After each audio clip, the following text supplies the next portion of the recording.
Ryan Morrow. He is the national security analyst for ClarionProject.org, and you'll see him all over the place. Fox News. Anytime there's a major event in national security, they're calling Ryan because Ryan knows. Like Bo knows. Ryan knows. Ryan, welcome back. How are you? Hey, thanks to be called Ryan-O. Ryan-O. That's good. That's my mumble. I've got marbles in my mouth. Happened. A lot of weird things happen in my life. That has never happened. Rhino or Rhino? My apologies. Ryan Morrow, pardon me. I will blame that on being in bed till this afternoon. People say, Crane, is that what you talk show hosts do? No, I've been battling a 24-hour something hit me like a. Well, anyway, I can tell this to my wife. She has to listen to me. The audience is like, come on, Iraq is falling. A lot of interpretations out of this. Here is the president announcing the withdrawal in Iraq a few years back, and troop withdrawal in Iraq saying what we were leaving behind. Roll it. It's harder to end a war than begin one. Indeed, everything that American troops have done in Iraq, all the fighting and all the dying, the bleeding and the building and the training and the partnering, all of it has led to this moment of success. Now, Iraq's not a perfect place. It has many challenges ahead. But we're leaving behind a sovereign, stable, and self-reliant Iraq with a representative government that was elected by its people. We're building a new partnership between our nations. And we are ending a war, not with a final battle, but with a final march toward home. This is an extraordinary achievement. Nearly 9 years in the making. President, December 14th, 2011, Fort Bragg, North Carolina. Ryan, what happened? Well, I think that obviously I thought that the withdrawal from Iraq, as President Obama did, was ill-advised. But even though it wasn't the ideal option, Iraq was staying together, relatively speaking, considering it's the Middle East, for quite some time after the withdrawal. So I don't think that you can blame what's happened in recent days solely on the withdrawal. But what you can blame it on is the complete abandonment of Iraq by the Obama administration, because Iraqi officials and Iraqi media outlets had been openly noticing the fact that al-Qaeda-linked groups were growing, they were becoming more and more of a menace, and they wanted greater U.S. military assistance in terms of logistics, selling weapons, and potentially drone strikes. And so I think the mistake was President Obama being obsessed with the idea of ending wars and not being perceived as getting back into them, denying the Iraqis that support. So that language at the time from the speech could have been true today if only they had adjusted to reality and said, okay, we're bringing home our forces, but if our Iraqi allies need us and they need drone strikes and other forms of support, we're going to be there to help them battle al-Qaeda. I mean, it sounds like common sense, but the impulse to want to get out of conflict clouded the Obama administration's judgment, I believe. What is the group that we're hearing the most about now, ISIS, being more violent, even rejected by al-Qaeda as being too extreme? That sounds like a late-night joke, but also horrible when we're seeing the truth. Right. Who would have thought that we live in an era where there was a moderate al-Qaeda and an extremist al-Qaeda? But that's really what we're dealing with right now, where Ayman al-Zawahiri, the official head of al-Qaeda, the successor to bin Laden, is actually more pragmatic and a little bit more restrained than this other group, ISIS, I-S-I-S. What basically happened is that this was an al-Qaeda affiliate based in Iraq that then started operating in Syria. But the problem for al-Qaeda is that they already had another group operating in Syria, and so they started competing. And to make a long story short, Zawahiri told ISIS, go back into Iraq, leave Syria alone, we've already got guys there. They said no, and then there was a falling out. And so what ISIS is doing right now is not just aimed at creating a miniature Islamic caliphate, which is what they've essentially done. it's also a challenge to Ayman al-Zawahiri and al-Qaeda for the leadership mantle of the Salafist jihad. So what you now have is this al-Qaeda affiliate that broke away from al-Qaeda and is now, at this moment, more powerful than the leader of al-Qaeda. They're also richer, it seems. They have $500 million. That's amazing.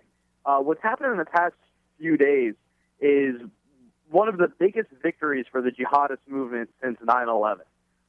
It's really a nightmare for security specialists, and that's because some of the biggest weaknesses that terrorist groups face is fundraising, getting their hands on arms, which is easier, but mainly fundraising. And all those problems just went away instantly because ISIS raided the central bank of the city of Mosul. They got their hands on $425 million in cash. They also raided all sorts of arms stockpiles, so they now have the same weapons as the Iraqi security forces. And most importantly, to jihadists around the world, it looks like God is on their side. It looks like these are the guys that are being blessed by Allah, and they are the ones to follow. So I think that in the coming weeks and months, what you're going to see happen is more and more jihadists, even including members of al-Qaeda, flocking to this group now that controls almost half of Iraq. So in the weak horse, strong horse idea, the paradigm, what you're saying is because of their strength, because of the fact that they are taking action and securing weapons and money, they're looked at by those who believe in what they espouse. Wow, they've got it. They've got God's ear. Exactly. That's been one of the main counter-arguments against al-Qaeda in the Muslim world, even by their fellow extremists, because they would say al-Qaeda is getting their butts kicked all across the Muslim world. It's been so long since 9/11. Al-Qaeda can't squeak out a victory. Obviously, God's not coming to their aid, and there were Islamic extremists openly saying that and observing that. Now, what you have is this other al-Qaeda, former al-Qaeda affiliate, challenging al-Qaeda, saying, you have lost the path. You're not walking on the path that God has laid out for us. And now what ISIS can do is say, all right, well, we're arguing over whether al-Qaeda is violating God's will. Well, let's look at results. Let's look at what's happened when we've followed our more extreme path as opposed to the more restrained path of Ayman al-Zawahiri and al-Qaeda. And so jihadists are going to look at that, and they're going to say, the force I want to join is ISIS. And that's going to happen in Iraq. It's going to happen in Syria. You're going to see them get tons of recruits, tons of guns.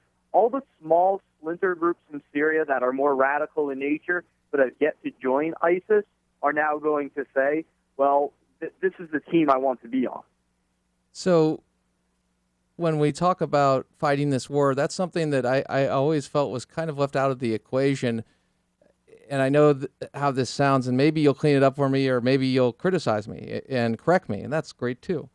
But I always thought we not only need to defeat our enemy, we need to humiliate them in the defeat, destroy them, absolutely let them know that there is no going back, that we are not going to tread lightly. And if we don't do that, they will continue to, it will be whack-a-mole until that happens. Now, how to exact that, it's the straw man choice of invade and do nothing. No, I'm not saying that. I'm saying you've got to have a plan that understands that. Otherwise, you're fighting people that are so dedicated that they're not going to stop until that is done. Your thoughts? That's absolutely true. Because the anti-American propaganda outlets that dominate the airwaves in the Middle East characterize virtually everything as a jihadist victory and a defeat for the United States. So the only way to reverse that perception, so that the entire world, or at least the Muslim world, understands that the jihadist loss is to have an overwhelming victory, one that becomes impossible to spin. That's how clear it is. And that requires using the microphone of the presidency. And that's been one of my biggest criticisms, if not the biggest criticism of the administration in Afghanistan, but also in Iraq and elsewhere. But Afghanistan being the biggest example right now. Because if you look at what's happening on the ground in Afghanistan, you have over 90% of operations being carried out by the Afghan forces themselves. Over 90% of casualties are as a result of the Afghans. They're taking 90% of the casualties. If you look at the numbers of the Afghan security forces that we were to train and equip so that they can take care of their own country, we're over 90% there. These are amazing statistics, but virtually nobody knows about it, and that's because politicians don't want to talk about the war in Afghanistan, and therefore we're not bragging about our success, and that allows groups like the Taliban and Al-Qaeda, or in the case of Iraq like ISIS, to be able to control the narrative and say, America is retreating, America has been defeated, God is coming to the rescue of our cause. So in the case of what we see in Iraq, where do you see this going? How does this end? There's really two outcomes, and I'm not sure which one it's going to be. The first outcome, and this is the one that's very quickly approaching, is that the Shiites of Iraq form militias that are backed by Iran. That's already happening right this very second. And so Iran essentially controls southern Iraq. They organize the Shiites into militias, and then you have Syria. Iraq becomes Syria because you have Iranian-backed militias slaughtering and fighting ISIS, and you have all these innocents caught in between. And the Kurds probably are able to carve out a de facto state for themselves and protect themselves, but you have Iraq completely fall apart, and it looks just like Syria and is indistinguishable. The other scenario is that the Iraqi security forces are able to stop ISIS from marching on Baghdad. The Sunni tribes revolt against ISIS, just like they revolted against Al-Qaeda previously. And the U.S. comes in with drone strikes and military equipment that allows the Iraqi government to push back ISIS before the population decides to embrace Iranian-backed militias, essentially little Hezbollahs. So, wow. I'm getting the idea of an Iran-Iraq war again, and just divided in different areas. In that context, Shia-Sunni divide. Right. And that how is did essentially what it is? It would be basically, instead of being the borders between Iraq and Iran, what you would have is Iran coming into Baghdad, into southern Iraq, forming Hezbollah, Maqtada al-Sadr type militias, just like they've done in Syria, and that's it. There's no border between Syria and Iraq. It essentially becomes all one battlefield, and you have an Al-Qaeda type caliphate in northern Iraq extending into Syria, and then you have a Hezbollah-controlled Lebanon-type scenario in southern Iraq, and for all intents and purposes, Iraq no longer exists. How does this impact Israel and obviously the region and the United States when it comes to our national security? Well, there's one school of thought that says when the bad guys are killing each other, they're not killing us. Mm-hmm. So you can make the argument over the short term if you want to completely ignore the fact that there's all these innocents being caught in between. But we've done that with Syria. That's good for U.S. security over the short term. But over the long term, you're creating bases for terrorists, you're creating a battlefield, and it becomes like Afghanistan was in the 1980s, where it becomes a training ground for a whole new generation of terrorists. All of that, not good. So you know how I end the interview with the question that the least favorite question I ask, put it that way. Tell me, if you're speaking to President Obama, are there some things that you would say to do right away? Yes, I would say we're going to give you all the support that you want immediately, but you have to reject Iranian support. Mm-hmm. Our support does not arrive until the Iranians exit, and our support does not arrive until you send a delegation to form an alliance with the Sunni tribes that want to fight Al-Qaeda, and you create some type of joint force. Because that's why ISIS and the terrorists are able to get a foothold in these Sunni areas. It's because the tribes that once fought Al-Qaeda and had a relationship with U.S. troops and with the Iraqi government, that relationship broke apart.